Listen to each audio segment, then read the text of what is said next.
जय हवा बाबा पोकया के मुआ के आई चाहिए। पार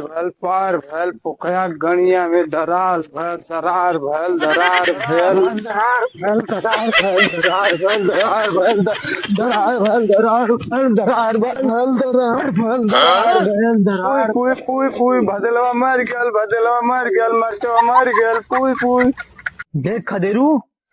जात हई जो कई गाड़ फाड़ के आई जो पकई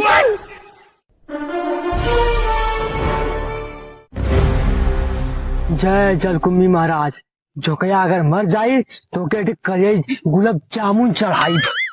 घन घन घटल रहे जो कई गरिया फटल रहे फटल रहे फटल रहे फटल रहे फटल रहे फटल रहे फटल रहे